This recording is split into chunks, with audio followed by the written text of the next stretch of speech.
ನಮಸ್ತೆ ವೀಕ್ಷಕರೇ, ನೀವು ನೋಡ್ತಾ ಇದ್ದೀರಾ ಬೃಹತ್ ಜಾತಕಂ ವಿಶೇಷ ಕಾರ್ಯಕ್ರಮಕ್ಕೆ ಎಲ್ಲರಿಗೂ ಪ್ರೀತಿಯ ಸ್ವಾಗತ. ನಾನು ಪ್ರವೀಣಿ ದಾಸ್. ಅಶ್ವವೇಗ ವಾಹಿನಿಯ ಸಮಸ್ತ ವೀಕ್ಷಕರಿಗೂ ಮಕರ ಸಂಕ್ರಾಂತಿ ಹಬ್ಬದ ಆರ್ಥಿಕ ಶುಭಾಶಯಗಳು. ವೀಕ್ಷಕರೇ, ಇವತ್ತು ಮಕರ ಸಂಕ್ರಾಂತಿ ಹಬ್ಬ, ಉತ್ತರಾಯಣ ಪುಣ್ಯಕಾಲ ಶುರುವಾಗುವಂಥ ಪುಣ್ಯ ದಿನದ ಹಬ್ಬವನ್ನು ನಾವೆಲ್ಲರೂ ಕೂಡ ಆಚರಣೆ ಮಾಡ್ತಾ ಇದ್ದೀವಿ.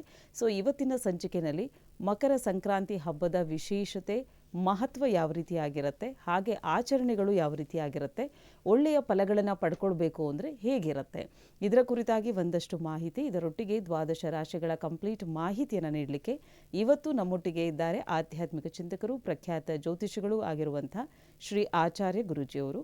ಮೊದಲನೇದಾಗಿ ಗುರೂಜಿಯವ್ರನ್ನ ಕಾರ್ಯಕ್ರಮಕ್ಕೆ ಬರಮಾಡ್ಕೊಳ್ಳೋಣ. ಗುರುಗಳೇ ನಮಸ್ತೆ, ಕಾರ್ಯಕ್ರಮಕ್ಕೆ ಸ್ವಾಗತ. ನಮಸ್ತೆ. ಅಸ್ಮದ್ಗುರುಭ್ಯೋ ನಮಃ. ಅಖಂಡ ಮಂಡಲಾಕಾರಂ ವ್ಯಾಪ್ತಂ ಯೇನ ಚರಾಚರಂ ತತ್ಪದಂ ದರ್ಶಿತಂ ಯೇನ ತಸ್ಮೈ ಶ್ರೀ ಗುರವೇ ನಮಃ. ಆಪದಾಮಪಹರ್ತಾರಂ ಧಾತಾರಂ ಸರ್ವಸಂಪದಾಂ ಲೋಕಾಭಿರಾಮಂ ಶ್ರೀರಾಮಂ ಭೂಯೋರ್ಭೂಯೋ ನಮಾಮ್ಯಹಂ. ಮನೋಜವನ್ ಮಾರುತತುಲ್ಯವೇಗಂ ಜಿತೇಂದ್ರಿಯಂ ಬುದ್ಧಿಮತಾನ್ ವರಿಷ್ಠಂ ವಾತಾತ್ಮಜನ್ ವಾನರಯೂಥ ಮುಖ್ಯಂ ಶ್ರೀರಾಮಧೂತಂ ಶಿರಸಾ ನಮಾಮಿ. ಜೈ ಶ್ರೀಮನ್ನಾರಾಯಣ. ಏನು ವೀಕ್ಷಕರೇ, ಇದು ನೇರ ಪ್ರಸಾರ ಕಾರ್ಯಕ್ರಮ ಆಗಿರೋದ್ರಿಂದ ನೀವು ಮಾಡಬೇಕಾಗಿರೋದು ಇಷ್ಟೇ. ನೀವು ಕೂಡ ನೇರವಾಗಿ ಗುರುಜಿಯೊಟ್ಟಿಗೆ ಮಾತಾಡ್ಬೋದು, ನಿಮ್ಮ ಸಮಸ್ಯೆಗಳಿಗೆ ಪರಿಹಾರವನ್ನು ಕಂಡುಕೊಳ್ಬಹುದಾಗಿದೆ.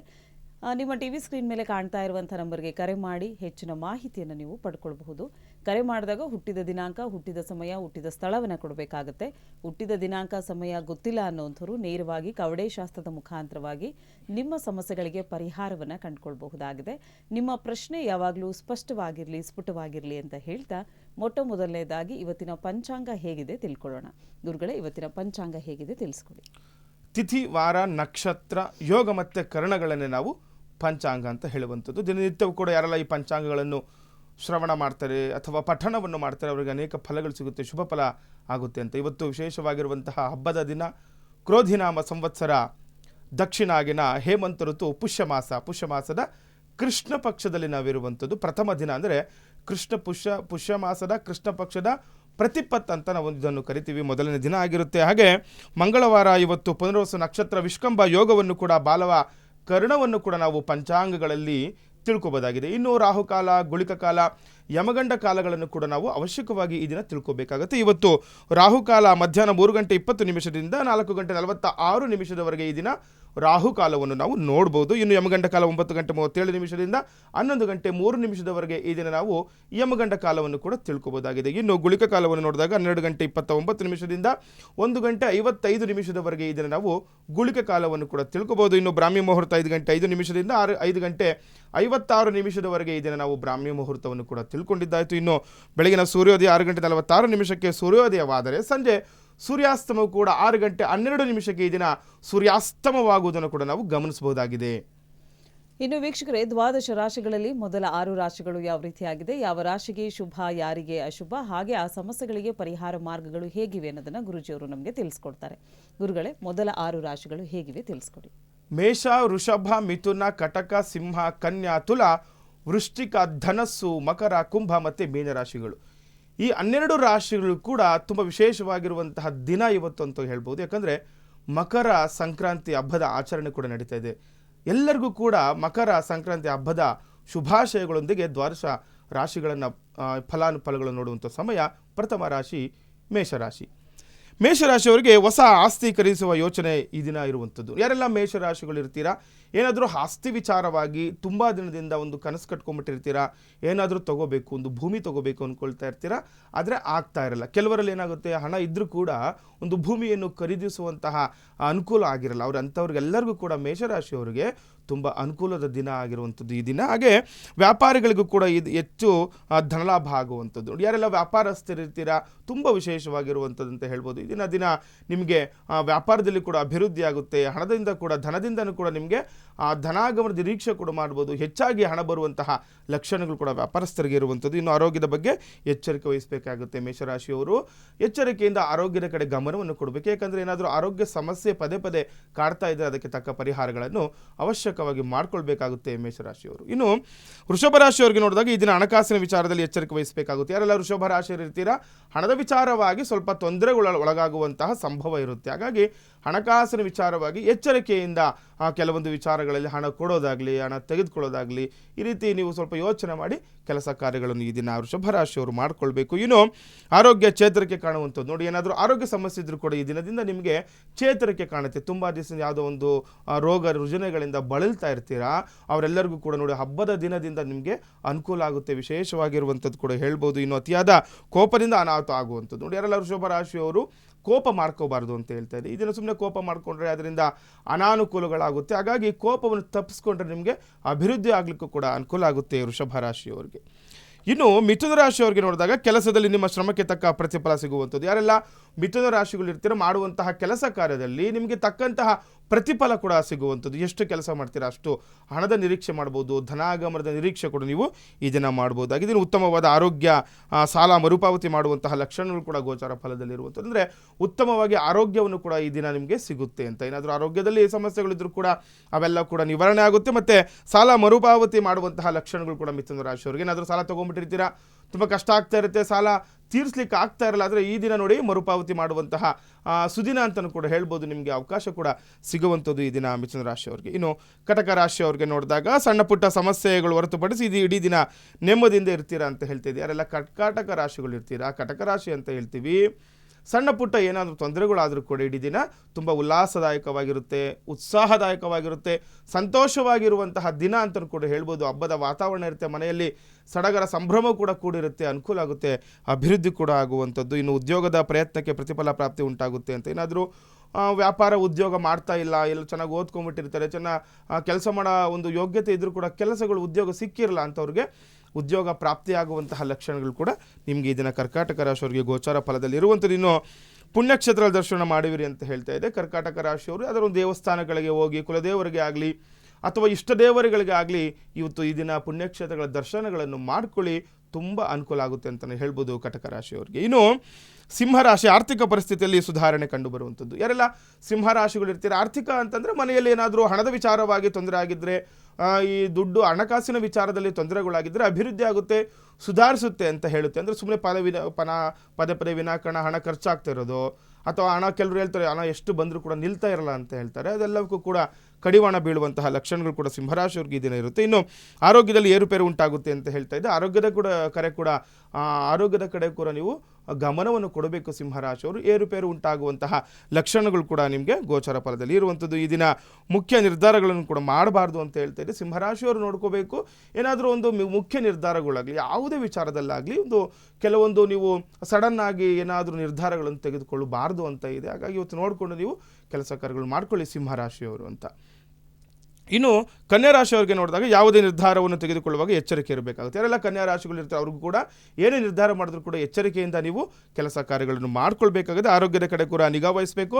ಆರೋಗ್ಯ ಸಮಸ್ಯೆ ಕಾಣುತ್ತೆ ಅಂತ ಗೋಚರ ಫಲದಲ್ಲಿರೋದ್ರಿಂದ ಆರೋಗ್ಯದ ಕಡೆ ಕೂಡ ನೀವು ನಿಗಾ ವಹಿಸಬೇಕಾಗುತ್ತೆ. ಇನ್ನು ಈ ದಿನ ಪೂರ್ವದ ಪ್ರಯಾಣ ಉತ್ತಮ ಲಾಭ ತಂದು ಕೊಡುವಂಥದ್ದು. ಯಾರೆಲ್ಲ ಕನ್ಯಾ ರಾಶಿಗಳು ಇರ್ತಾರೆ ನೀವು ವಿಶೇಷವಾಗಿ ನೋಡಿ ಪೂರ್ವದ ದಿಕ್ಕಿಗೆ ಏನಾದರೂ ನಿಮಗೆ ಕೆಲಸ ಕಾರ್ಯ ಇತ್ತು, ಅಥವಾ ಏನಾದರೂ ಮದುವೆ ನಿಮಿತ್ತನೋ, ಇದು ಒಂದು ವರಾನ್ವೇಷಣೆಗೋ ಅಥವಾ ಒಂದು ಹೆಣ್ಣು ನೋಡಲಿಕ್ಕೇನೋ ಪೂರ್ವ ಕಡೆ ಹೋಗಿ ನಿಮಗೆ ಅನುಕೂಲ ಆಗುತ್ತೆ ಅಂತಲೂ ಕೂಡ ಹೇಳ್ಬೋದು ಇವತ್ತು ಕನ್ಯಾ ರಾಶಿಯವರಿಗೆ ಅವಶ್ಯಕವಾಗಿ. ಇನ್ನು ತುಲಾ ರಾಶಿಯವರಿಗೆ ನೋಡಿದಾಗ ಮನೆಯಲ್ಲಿ ಗುರುಗಳೇ, ವೀಕ್ಷಕರೇ, ಇವತ್ತಿನ ಕಾರ್ಯಕ್ರಮದ ಮುಖಾಂತರವಾಗಿ ಸಾಕಷ್ಟು ಮಾಹಿತಿಯನ್ನು ಗುರುಗಳು ನಮಗೆ ನೀಡ್ತಾ ಇದ್ದಾರೆ. ದ್ವಾದಶ ರಾಶಿಗಳ ಮೊದಲ 6 ರಾಶಿಗಳು ಯಾವ ರೀತಿಯಾಗಿತ್ತು, ಯಾವ ರಾಶಿಗೆ ಶುಭ, ಯಾರಿಗೆ ಅಶುಭ ಅಂತ ಗುರುಗಳು ತಿಳಿಸ್ಕೊಟ್ಟಿದ್ದಾರೆ. ವೀಕ್ಷಕರೇ, ಇವತ್ತಿನ ಕಾರ್ಯಕ್ರಮದಲ್ಲಿ ಗುರುಜಿಯವರು ಒಂದಷ್ಟು ಮಾಹಿತಿಯನ್ನು ನೀಡ್ತಾ ಇದ್ದಾರೆ. ಹಾಗೆ ಇವತ್ತಿನ ದಿನ ವಿಶೇಷತೆಯಲ್ಲಿ ಮಕರ ಸಂಕ್ರಾಂತಿಯ ವಿಶೇಷತೆ ಕುರಿತಾಗಿ, ಮಹತ್ವದ ಕುರಿತಾಗಿ ಒಂದಷ್ಟು ಮಾಹಿತಿಯನ್ನು ನಮಗೆ ನೀಡ್ತಾರೆ. ಅದಕ್ಕಿಂತ ಮುಂಚಿತವಾಗಿ ದ್ವಾದಶ ರಾಶಿಗಳ ಮೊದಲ 6 ರಾಶಿಗಳು ಹೇಗಿವೆ ಅನ್ನೋದನ್ನು ತಿಳ್ಕೊಂಡಿದ್ದಾಯಿತು. ಕೊನೆಯ 6 ರಾಶಿಗಳು ಯಾವ ರೀತಿಯಾಗಿದೆ, ಯಾವ ರಾಶಿಗೆ ಶುಭ,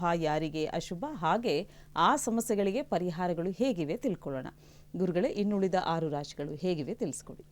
ನೋಡಿ ತುಲಾರಾಶಿಯವರಿಗೆ ಈ ದಿನ ವಿಶೇಷವಾಗಿ ಮನೆಯಲ್ಲಿ ಶುಭ ಕಾರ್ಯಗಳ ಸಾಧ್ಯತೆ ಇರುವಂಥದ್ದು. ಯಾರೆಲ್ಲ ತುಲಾರಾಶಿಗಳು ಇರ್ತೀರ, ಶುಭ ಕಾರ್ಯಗಳಂತಂದರೆ ನೋಡಿ ಯಾವುದೋ ಒಂದು ಮದುವೆ ವಿಚಾರನೋ ಅಥವಾ ಮನೆ ಭೂಮಿ ವಿಚಾರಕ್ಕೇನೋ ಮಾತುಕತೆ ಆಗುವಂಥದ್ದು. ಯಾಕೆಂದರೆ ಒಳ್ಳೆಯ ಹಬ್ಬದ ಸಡಗರ ಸಂಭ್ರಮದಲ್ಲಿ ಇರ್ತೀರ, ಎಲ್ಲರೂ ಕೂಡ ಸೇರಿರ್ತೀರಾ, ಒಂದು ವಿಚಾರವಾಗಿ ಶುಭದ ಸಂಕೇತವಾಗಿ ಮಾತುಕತೆಗಳಾಡುವಂತಹ ಲಕ್ಷಣಗಳು ಕೂಡ ಗೋಚರ ಫಲದಲ್ಲಿ ಇರುವಂಥದ್ದು ತುಲಾರಾಶಿಯವರಿಗೆ. ಇನ್ನು ಆರೋಗ್ಯದ ಕೂಡ ಉತ್ತಮವಾಗಿರುತ್ತೆ ಅಂತ ಹೇಳ್ತಾ ಇದೆ. ಆರೋಗ್ಯ ಸಮಸ್ಯೆಗಳಿದ್ರೂ ಕೂಡ ನಿಮಗೆ ಬಗೆ ಇರುತ್ತೆ ಅಂತ ಕೂಡ ಹೇಳ್ತಾ ಇದೆ. ಇನ್ನು ಕೆಲಸದಲ್ಲಿ ಹೆಚ್ಚಿನ ಒತ್ತಡ ಕೂಡ ಇರುವಂಥದ್ದು. ಯಾರೆಲ್ಲ ತುಲಾರಾಶಿಗಳು ಇರ್ತೀರೋ ಸ್ವಲ್ಪ ಕೆಲಸದ ವಿಚಾರವಾಗಿ ಒತ್ತಡಗಳನ್ನು ಎದುರಿಸಬೇಕಾಗುತ್ತೆ. ಯಾಕಂದರೆ ನೋಡಿ, ಎಲ್ಲೊಂದು ಹತ್ರ ಕೆಲಸ ಕಾರ್ಯ ಮಾಡ್ತಾ ಇರ್ತೀರಾ, ಇವಾಗ ನೋಡಿ ಕೆಲಸ ಹಬ್ಬದ ದಿನ ಕೆಲಸ ಇಲ್ಲ ಅಂದರೂ ಕೂಡ ನಿಮಗೆ ಬೇರೆ ಥರ ನಿಮಗೆ ಅದ್ರ ಕಡೆ ಗಮನಗಳು ಹೋಗಿ ಸ್ವಲ್ಪ ಒತ್ತಡ ಹೆಚ್ಚಾಗುವಂತಹ ಸಾಧ್ಯತೆ ಕೂಡ ಇರುತ್ತೆ. ಹಾಗಾಗಿ ನೋಡ್ಕೊಂಡು ಈ ದಿನ ಜೀವನವನ್ನು ಕಳಿಬೇಕಾಗುತ್ತೆ ತುಲಾರಾಶಿಯವರು. ಇನ್ನು ವೃಶ್ಚಿಕ ರಾಶಿಯವರಿಗೆ ನೋಡಿದಾಗ ಈ ದಿನ ನಿಮಗೆ ಅನುಕೂಲಕರವಾಗಲಿದೆ ಅಂತ ಹೇಳ್ತೀವಿ. ವೃಶ್ಚಿಕ ರಾಶಿಯವರು ಕೂಡ ತುಂಬ ವಿಶೇಷವಾಗಿರುವಂತಹ ದಿನ.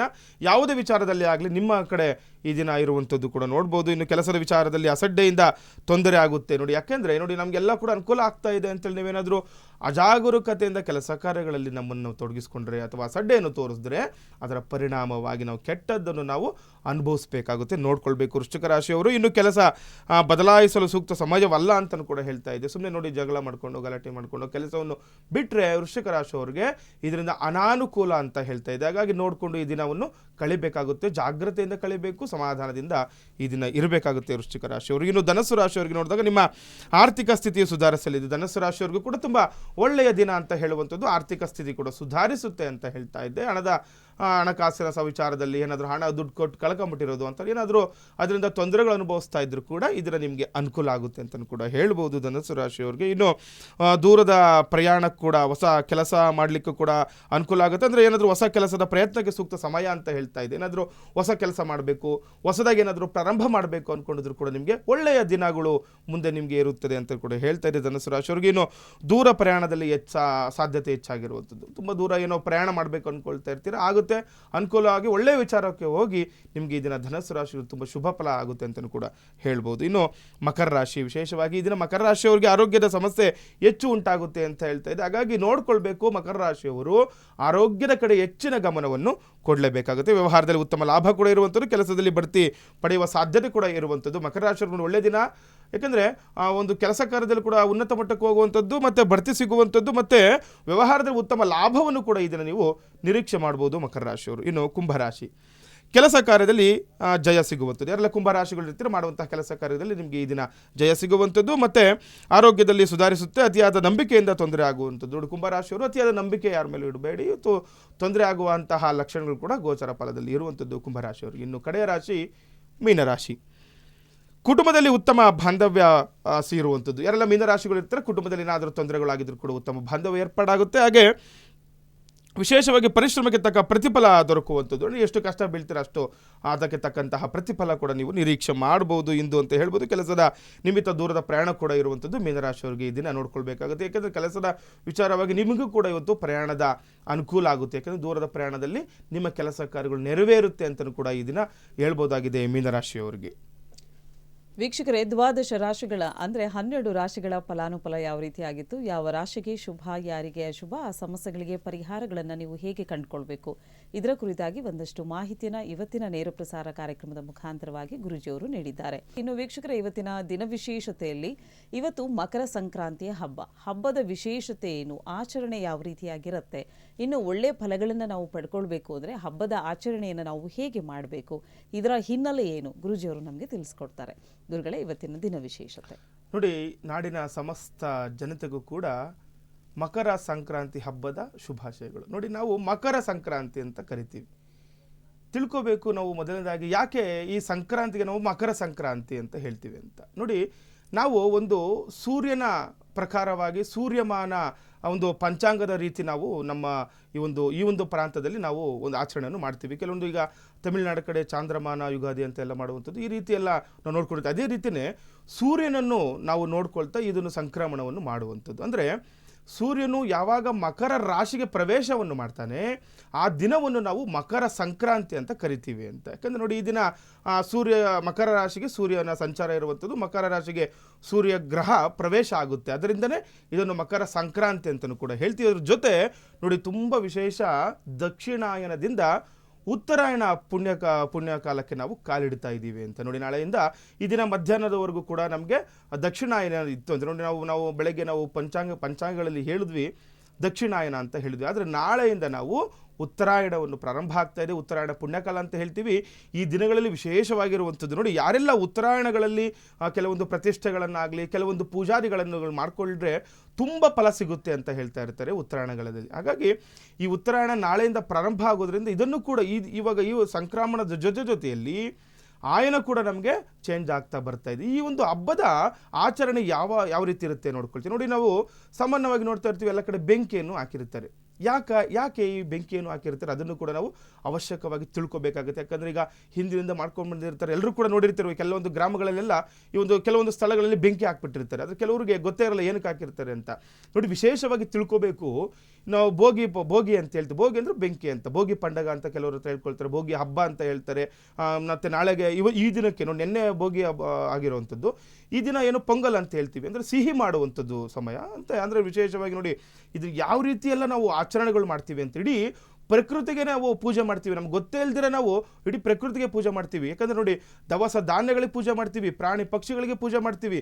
ಮತ್ತು ನೋಡಿ, ಕಬ್ಬು ಕೂಡ ಇಟ್ಟಿರ್ತಾರೆ, ಕಬ್ಬನ್ನು ಕೂಡ ನಾವು ಪೂಜೆ ಮಾಡುವಂಥದ್ದು, ಯಾಕಂದರೆ ಪ್ರಕೃತಿಗೆ ಪೂಜೆ ಮಾಡುವಂಥದ್ದು. ಆದರೆ ಈ ಏನಕ್ಕೆ ಬೆಂಕಿ ಹಾಕಿ ಸುಡ್ತಾರೆ ಅನ್ನೋ ತಿಳ್ಕೊಬೇಕು. ಬೇಡವಾದ ವಸ್ತುಗಳನ್ನು, ಅಂದರೆ ನಮಗೆ ಬೇಡವಾದ ವಸ್ತುಗಳನ್ನು ಸುಡುವಂಥದ್ದು, ಕೆಲಸಕ್ಕೆ ಬಾರದ ವಸ್ತುಗಳನ್ನು, ಏನೆಲ್ಲ ಮನೆಗಳಲ್ಲಿ ಈಗ ವರ್ಷ ಪೂರ್ತಿ ಏನೋ ಒಂದು ಕೆಲಸ ಕಾರ್ಯಗಳು ಮಾಡ್ಕೊಂಡಿರ್ತಾರೆ, ಈಗ ವ್ಯವಸಾಯ ಮಾಡಿರ್ತಾರೆ, ಅದು ಎಷ್ಟೋ ಒಂದು ಶಿಥಿಲ ಆಗಿರ್ತವೆ, ಭಿನ್ನವಾಗಿರ್ತವೆ, ಅವನ್ನೆಲ್ಲವನ್ನು ಕೂಡ ಸುಡುವಂಥದ್ದು, ಬೇಡವಾದ ವಸ್ತುಗಳನ್ನು ಸುಡಬೇಕು. ಯಾಕೆ ನೋಡಿ ಇದನ್ನು ಮಾಡ್ತಾರೆ ಅಂತಂದ, ಮನುಷ್ಯ ನಮ್ಮಲ್ಲಿರುವ ಕಲ್ಮಶಗಳನ್ನು ಸುಡಬೇಕು ಅಂತ, ಕೆಟ್ಟ ಆಲೋಚನೆಗಳನ್ನು ಸುಡಬೇಕು, ನಾಳೆಯಿಂದ ಹೊಸ ಜೀವನವನ್ನು ಮಾಡಬೇಕು, ಹಿಂದೆ ನಡೆದಿದ್ದನ್ನೆಲ್ಲ ಬಿಡಬೇಕು ಅನ್ನೋದು ಸಂಕೇತವಾಗಿ ನಮ್ಮ ಹಿರಿಯರು, ನಮ್ಮ ಋಷಿಮುನಿಗಳಾಗಲಿ, ನಮ್ಮ ಶಾಸ್ತ್ರ ಪದ್ಧತಿಗಳಲ್ಲಾಗಲಿ ತುಂಬ ವಿಶೇಷವಾಗಿ ನಮ್ಮ ಹಿಂದೂ ಸಂಪ್ರದಾಯದಲ್ಲಿ ಮಾಡಿರುವಂತಹ ಹಬ್ಬ ಹರಿದಿನಗಳಿದು. ಅದ್ರ ಜೊತೆ ನೋಡಿ, ಈಗ ನೆನ್ನೆ ಭೋಗಿ ಎಲ್ಲ ಆಯಿತು, ಏನು ಮಾಡಬೇಕು? ಪ್ರಥಮವಾಗಿ ನಾವು ಅಭ್ಯಂಜನ ಸ್ನಾನಗಳನ್ನು ಮಾಡ್ತೀವಿ. ಯಾಕಂದರೆ ಹಿಂದೆ ಆ ಸಂಕ್ರಾಂತಿ ಹಬ್ಬದ ದಿನ ಬೆಳಗ್ಗೆನೆ ಒಂದು ಅಭ್ಯಂಜನ, ಒಂದು ಎಣ್ಣೆ ಹಾಕ್ಕೊಂಡು ಸ್ನಾನ ಮಾಡುವಂಥದ್ದು, ತಲೆಗೆ ಸ್ನಾನ ಮಾಡಿಕೊಂಡು ತರಳು ನೋಡಿ, ವಿಶೇಷವಾಗಿ ನಾವು ಎಲ್ಲ ಕಡೆ ರಂಗೋಲಿಗಳನ್ನು ಹಾಕ್ಕೊಳ್ತಾ ಬರ್ತಾ ಇರ್ತೀವಿ. ಧನುರ್ಮಾಸ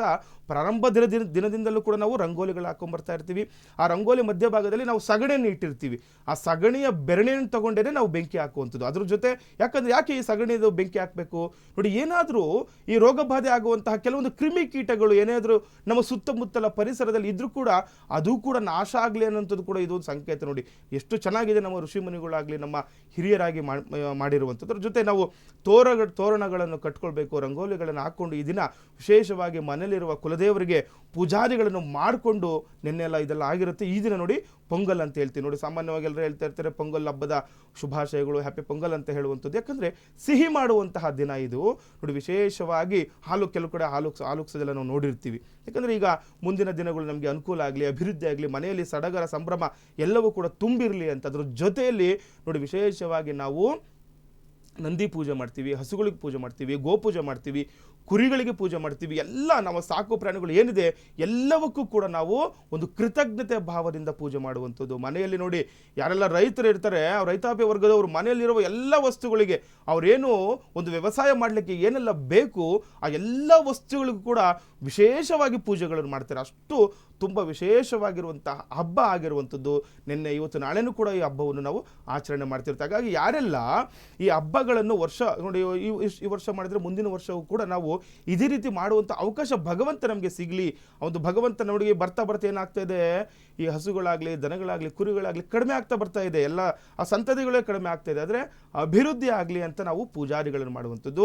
ಇದರಿಂದ ಏನು ಫಲ ಸಿಗುತ್ತೆ ಅಂತಲೂ ಕೂಡ ನೀವು ನಿರೀಕ್ಷೆ ಮಾಡಬೇಕಾಗುತ್ತೆ. ಯಾಕಂದರೆ ನೋಡಿ, ಈಗ ಮನೆಯಲ್ಲಿ ಈಗ ಮದುವೆಗಳು ಆಗಿರಲ್ಲ, ಅವ್ರಿಗೂ ಕೂಡ ತುಂಬ ವಿಶೇಷವಾಗಿರುವಂಥದ್ದು. ಯಾರೆಲ್ಲ ಹೆಣ್ಮಕ್ಳು ಈ ಮದುವೆ ಆಗಿರಲ್ಲ ಅವರೆಲ್ಲ ಈಗ ಈ ದೇವಸ್ಥಾನಗಳಿಗೆ ಹೋಗಿ ಈ ದಿನ ಪೂಜೆ ಮಾಡಿಕೊಂಡು ಮತ್ತೆ ಮನೆಯಲ್ಲೇ ಅಭ್ಯಂಜನ ಸ್ನಾನಗಳನ್ನು ಮಾಡಿ ನೋಡಿ, ಈಗ ಅರಳಿ ವೃಕ್ಷ ಪ್ರದಕ್ಷಿಣೆಗಳನ್ನು ಮಾಡಿಕೊಂಡಾಗ ನೋಡಿ, ಈಗ ಧನುರ್ಮಾಸವು ಕೂಡ ಈ ದಿನಕ್ಕೆ ಮುಗ್ದೋಗ್ಬಿಡುತ್ತೆ. ಧನುರ್ಮಾಸನು ಇದನ್ನು ಇನ್ನೂ ವಿಶೇಷ ಒಂದು ಹೇಳ್ತಾರೆ, ಈ ದಿನ ಯಾಕೆ ಅಷ್ಟು ಶ್ರೇಷ್ಠ ಅಂತ ನೋಡಿ. ಗೋದಾದೇವಿ ರಂಗನಾಥನಲ್ಲಿ ಲೀನವಾಗಿರುವಂತಹ ದಿನವನ್ನು ಕೂಡ ಇದನ್ನು ಅಂತ ಕೂಡ ಹೇಳ್ತಾರೆ. ಈ ದಿನ ಅಷ್ಟು ಪ್ರಾಶಸ್ತ್ಯವಾಗಿರುವಂಥದ್ದು, ಅಷ್ಟು ವಿಶೇಷವಾಗಿರುವಂಥದ್ದು ಅಂತ ಹೇಳ್ತಾರೆ. ಈ ದಿನ ಯಾರೆಲ್ಲ ಮನೆಯಲ್ಲಿ ದೀಪಾರಾಧನೆಗಳು ಮಾಡ್ಕೊಳ್ತಾರೆ ನೋಡಿ, ತುಪ್ಪದ ದೀಪ ಹಚ್ಚಿ, ಏನು ಜಾಸ್ತಿ ಕಷ್ಟ ಬೇಡೋ, ಏನು ಕೆಲಸ ಮಾಡೋ ಅವಶ್ಯಕತೆ ಇಲ್ಲ. ಮನೆಯಲ್ಲಿ ದೇವರ ಮನೆಯಲ್ಲಿ ತುಂಬ ಕ್ಲೀನಾಗಿ ನೀಟಾಗಿ ನೀಟ್ ಮಾಡಿ ಒರೆಸಿ ಸಾರಿಸಿ ಅದನ್ನು ನೀಟಾಗಿ ಅಲ್ಲಿ ಒಂದು ನೋಡಿ ತುಪ್ಪದ ದೀಪ ಅಂತಂದರೆ ಯಾವುದೋ ಒಂದು ಬೆಳ್ಳಿ ಬಟ್ಲಲ್ಲೋ ಬಂಗಾರದ ಬಟ್ಲಲ್ಲೋ ಹಚ್ಚೋ ಅವಶ್ಯಕತೆ ಇಲ್ಲ. ಮಣ್ಣಿನದು ಕೆಳಗಡೆ ನೋಡಿ ಒಂದು ಸಗಣಿಯನ್ನು ಇಡಬೇಕು. ತುಂಬ ವಿಶೇಷ ಈ ದಿನ.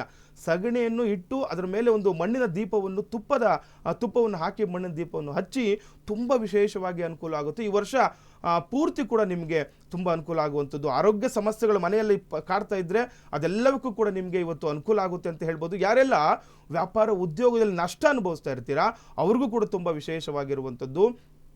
ಮತ್ತು ಮದುವೆಗಳು ಆಗ್ತಾ ಇರಲ್ಲ ಅವ್ರಿಗೂ ಕೂಡ ತುಂಬ ವಿಶೇಷವಾಗಿರುವಂಥದ್ದು. ಮತ್ತು ಏನಾದರೂ ಈ ಮನೆ ಕಟ್ಟಬೇಕು ಅಥವಾ ಅರ್ಧ ಮಾಡಿ ಬಿಟ್ಬಿಟ್ಟಿರ್ತೀರ, ಭೂಮಿ ನಿಮಗೆ ಸಿಗ್ತಾ ಇರಲ್ಲ, ಈ ರೀತಿ ಏನಾದರೂ ವ್ಯಾಜ್ಯಗಳಾಗಿದ್ದರೆ, ಭೂ ವಿಚಾರವಾಗಿ ಏನಾದರೂ ವ್ಯಾಜ್ಯಗಳಾಗಿದ್ದರೂ ಕೂಡ ತುಂಬ ಅನುಕೂಲ ಆಗುತ್ತೆ. ಮನೆಯಲ್ಲಿ ಎಲ್ಲರೂ ಕೂಡ ನೋಡಿ ಕುಟುಂಬ ಸಮೇತರಾಗಿ ಮಾಡುವಂತಹ ಪೂಜೆ ಎಲ್ಲರೂ ಕೂಡ ಅವಶ್ಯಕವಾಗಿ ಅಂದರೆ ಎಲ್ಲರೂ ಸೇರಿ ಮಾಡುವಂಥ ಸಡಗರ ಸಂಭ್ರಮದಿಂದ ಮಾಡುವಂತಹ ಪೂಜೆಗಳನ್ನು ಎಲ್ಲರೂ ಸೇರಿ ಮನೆಯಲ್ಲಿ ಮಾಡ್ಕೊಳ್ಳಿ, ವಿಶೇಷವಾದ ಫಲ ಸಿಗುತ್ತೆ. ಕುಲದೇವರನ್ನು ಆರಾಧನೆ ಮಾಡ್ಕೊಳ್ಳಿ, ಅನುಕೂಲ ಆಗುತ್ತೆ ಅಂತಲೂ ಕೂಡ ಹೇಳ್ಬೋದು. ಗುರುಗಳೇ, ಇದುವರೆಗೂ ಕಾರ್ಯಕ್ರಮದಲ್ಲಿ ಭಾಗವಹಿಸಿ ಸಾಕಷ್ಟು ಮಾಹಿತಿಯನ್ನು ತಿಳಿ ಹೇಳಿದ್ದೀರಾ, ಧನ್ಯವಾದಗಳು. ಲೋಕ ಸಮಸ್ತ ಸುಖಿನೋ ಭವಂತು, ಸಮಸ್ತ ಸನ್ಮಂಗಳಾನಿ ಭವಂತು. ಹರೀಶ್ ಶ್ರೀನಿವಾಸ. ಇನ್ನು ವೀಕ್ಷಕರೇ, ಗುರುಜಿಯವ್ರನ್ನ ನೀವು ನೇರವಾಗಿ ಬಂದು ಭೇಟಿ ಆಗಬೇಕು, ನಿಮ್ಮೆಲ್ಲ ಸಮಸ್ಯೆಗಳಿಗೆ ಪರಿಹಾರವನ್ನು ಕಂಡುಕೊಳ್ಬೇಕು ಅಂತ ಹೇಳಿದ್ರೆ ಟಿವಿ ಸ್ಕ್ರೀನ್ ಮೇಲೆ ಗುರುಜಿಯವರ ಕಚೇರಿಯ ವಿಳಾಸ ಬರುತ್ತೆ, ನೋಟ್ ಮಾಡ್ಕೊಳ್ಳಿ ಅಂತ ಹೇಳ್ತಾ ಇವತ್ತಿನ ಕಾರ್ಯಕ್ರಮ ಎಲ್ಲರಿಗೂ ಇಷ್ಟವಾಗಿದೆ ಅಂತ ಭಾವಿಸ್ತಾ ಕಾರ್ಯಕ್ರಮನ ಮುಕ್ತಾಯಗೊಳಿಸ್ತಾ ಇದ್ದೀವಿ. ಮತ್ತೆ ನಿಮ್ಮ ಭೇಟಿ ಮುಂದಿನ ಸಂಚಿಕೆಯಲ್ಲಿ. ಧನ್ಯವಾದಗಳು.